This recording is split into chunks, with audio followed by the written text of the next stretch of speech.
ndị be anyị ka o si dị n'obodo Nwanwa n'ụbọchị nke taata. Anyị bụ ndị Nwanwa TV jere na ọwa mmiri nke a na-akpọ Ojorowo nke dị na-agafesie Ogbuoka na-abanye Nara.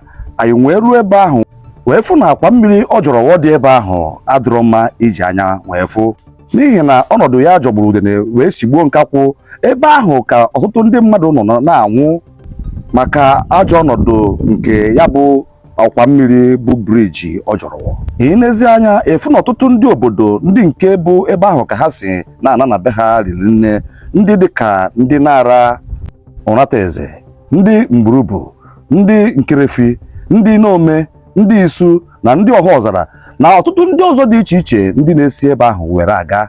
Ha wee na-anyọ ka gọọmenti Enugu steeti nyere ha aka ma mee ka ụzọ a bụrụ ihe nke a na-aga ọfụma. Ọ bụgoro na emezuru akwa mmiri nke anị ha na-aga ka ewere ụgbọ katapila budoza wee kwachaa anya ka ọ ga-esi dị mma ka ha nwee ike ị na-agafe na ya were ana na be ha. Anyị jikwazi ohere a wee jụọ ọtụtụ ndị na-agba ụgbọala dị iche iche ajụjụ, ma ndị na-agba ụgbọala bọs, ma ndị na-agba keke, ma ndị na-agba ọgbatumtum ọkada. Ha nọkwazi ebe ahụ wee kwuru ọnụ ha. Ngwanụ gee ha ntị n'onu ka ịfụ ka o si wee mee. Afa m bụ Ogbuoka. Ụzọ anụwa adịghị mma. Anyị na enu briji anụwa anyị na-esogbu ime ya pan dị na-emebichago. Ebe anụwa adịchakwanụ mma atọ. Anyị jọsọ na-ama na-eji ya. Ụjọ ọbụla onye ọbụla na-ere ya n'ụzọ anụwa, especially kịta anụwa anyị nọ na sizin. Ọ bụrụ na onye na-eji onwe ya n'ebe anụwa ọ ga-eme mmebi, ọ ga-eyi ozi ahụ nsogbu. Onye ahụ ike dakpuye n'ime mmiri asef na onye na-agba na ya o jiri nwayọọ. Na bikono anyị na-ayọ ndị na-achị anyị bikono ka e nyere anyị aka wee rụọra anyị ụzọ ka o nwee kedu mma. Ka Francis Ani nna ikwu ụzọ adịrọ anyị obi mma. Anyị nwa bụ ndị draiva ma ndị pasenjas anyị bụ na moto adịrọ anyị obi mma n'ihe anyị na-agabiga n'ụzọ a. So ekele dịrị Chineke na unu bịara n'ụtụtụ a ịgba ndị mmadụ ajụjụ ọnụ, maka na ka anyị na-agbadata ya ka m na-agwa ndị mbụ na moto sị na ọ bụrụ na gọọmenti enwere ihe ha menwuru n'ụzọ a na dis Christmas stroke New Year na ife a ga-eme ndị mmadụ ebe a na ọ ga-adị terrible. Ha ncha niile with one voice ha sị m na ihe m na-ekwu bụ ihe mere eme. From Nara.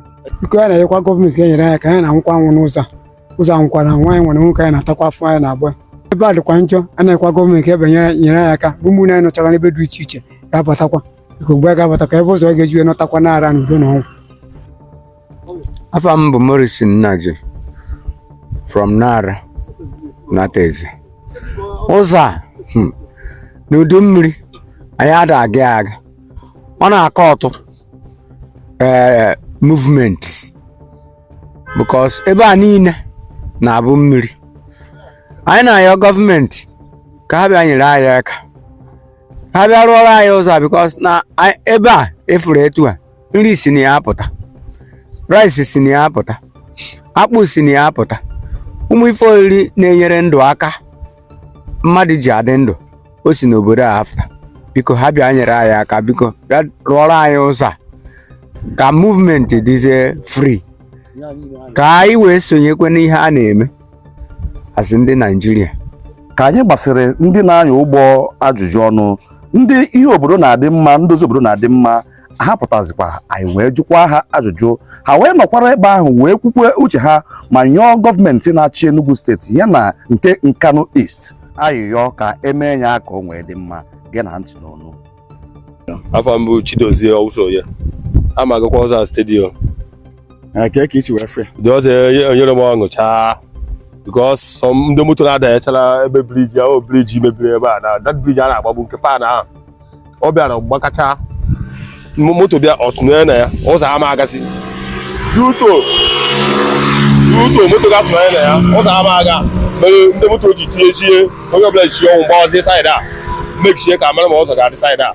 Anụ nke a na-agba na-adụrọkwa oke iwọchị ịfụ na galọpụ dị ebe a karịrị onye kara m moto ama gbogote nwunye ma moto vi ama gbogote ebe a. So onye kara ivudo ọzọ adụrụ oke ya ka na-adị gọọmenti onye ọ dị n'aka ka ọ bịa gbata ọsọ enyemaka maka Krismas a ịma na ebe a dị danger moto ekwesịghị na-agba breki n'ọdị ebe a because ebe a na-adị lonely o kwesịrị moto bịa owo speed gaa. Afa m bụ Sunday Onyekachi Nworigbo aka Silas. Abụ m onye na-arụ Unataeze. Alike m ihe unu na-eme maka na ị na-anya briji a tọrọ m nwa. Briji ịhụrụ briji nke igwe a ịhụrụ tọrọ m nwa onye abụ onye akwụ ebe a. Anatara m n'ụtụtụ a wee n'anya ụhụgo ga-ebiara wee sị na ọnwa Igbo ga-arụ ọrụ eka. Nwanne m na briji a ndị ọ tawọrọ isi ihe akarịa ndị abụghị ndị be anyị ndị na-abịa dịka Nara, Nkerefi, Mburubu, Nome. Ụzọ anụ anyị hụrụ na-eje Isu esi ebe anụ wee je Ọha Ọzara. Ụmụaka amaghị ụzọ a ji wee dọ. Ọ bụ na ha erute n'ụzọ a wite ọsọ ha ga-eji na mgbagonu wee na-agbadata. Nwanne m ọkwa ọnwụ ga onye anwa nọ na ahụ na anyị nọ n'ime tata. Enwe ụmụaka graduate ha na-eje burial na Nkerefi ebe a ka ha nọ ndụ ha wee naanị iyi. Mana tata ana m arịọ biko onye isi anyị bụ barista Peter Ndubuisi Mba o kwewe anyị nkwa na ahọ na-abịa na a ga-ebido ịrụ ụzọ. Arịrịọ ga mụ na-aga ya na awa local government chairman biko ha mara ibe ha mere ka ndị be anyị nwee ike ịgba ụzọ a wee gbaa Krismas. Eziokwu ịhụ na na-arụ briji nke ọzọ nke chairman anyị bidoro, mana ahịa anyị na-arịọ ọbụ ka a mara ihe e mere. Ọ bụgodo na enweghị ihe ọzọ ka edozie nke a ka ndị be anyị nwee ike ịnata Krismas a. Krismas anyị na-ekwu okwu eye kwa ahụ next week anyị na-abanye. Awa m bụ Chief Emmanuel Edan Emma South iyi na Nara Unataeze. Abụ onye na-alụ Unataeze. Iwe bute m na ọ jọrọ n'ụtụtụ bụ na m na-ege ụnyaa ka m na-ege ka m mee programụ nnademe na Solid FM. M rute ebe ekwesịrị m ịnọ na ebe m na-eme the program 4 o'clock. But erutezi m ebe a ya bụrụ na nnukwu moto bu echala gachiri ụzọ ada obu ụzọ mebiri emebi ka esi aga. Mgbe m ga-erutezi ebe ahụ ya bụrụ ọkwụkwọ ebe obere ka m ise programụ m na-eme na Solid FM. Anya maka m ji na-anata ụnyaa mụsị ha ụzọ a aga m agafe nkwe n'abalị a ka kpọfugo dị moto ka ọ na-akpọfubege ya maka m ji na-agafetekwa n'ụtụtụ a mụ hụzie ndị onyonyo mụsị na Chukwu eme n'ibe si ka eme m interview. Ọ dị interview ka ha na-eme m ibe a. Biko ana m asị n'ụzọ a gọọmenti biko unu nyere anyị aka. His Excellency Dr. Barrister Ndubuisi Peter Mba ekenekwe gị ị na-agba mbọ ọfụma. Biko ka enyere anyị aka n'ụzọ a ọ jọlọwụ Ogbuoka na mmadụ anwụchakwa ebe a. Enwekwa ihe karịrị ndụ mmadụ. Ọkwa onye dị ndụ na plan ihe ọ ga-emechi. Na-ekenekwe chairman ndị Kano East Ikechukwuede biko gbatara ya ọsọ enyemaka na briji Ogbuoka na mmadụ anwụchakwa na briji a. Ọkazị nke bụ nke n'isi Okeresibike na-abịa unu mana ọ bụrụ na onye abịabego n'isi briji a ga-ama otu ochedu ebe ndị mmadụ amụ na briji a kemgbe a mụrụ mụ ada agụta ọnụ. And ọ bụkwa anụ na gọọmenti ọ ghara ịrụ even igwe a ga-eruru 2 days sef arụọ. But ana m na-arịọsi ike ka ndị be anyị ga-anọtachi ebe niile dị iche iche because ụzọ a connectiri a lot of places. Ụzọ a connectiri Nkerefi, ọ connectiri Mburubu, ọ connectiri Nome, ọ connectiri Isiọgbọ, ọ connectiri Ọha Ọzara. O si ebe a gaa Ebonyi steeti. Ụzọ a bụ federal road connectiri a lot of places. And our Excellency ana m ekele gị na-ekelesi gị ike otu isi connect ụzọ niile.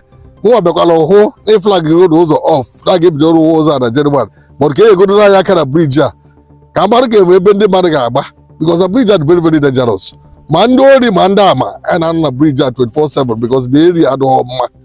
Biko nụ ana m asị unu nyere anyị aka ayọ ka anyị na-ayọ ndị na-ala na ndị ọzọ niile na-ayọ nyere anyị aka n'ụzọ a ka amarụ ka ndị mmadụ ga-abụ ụzọ a ga-esi lọta okeresimite a.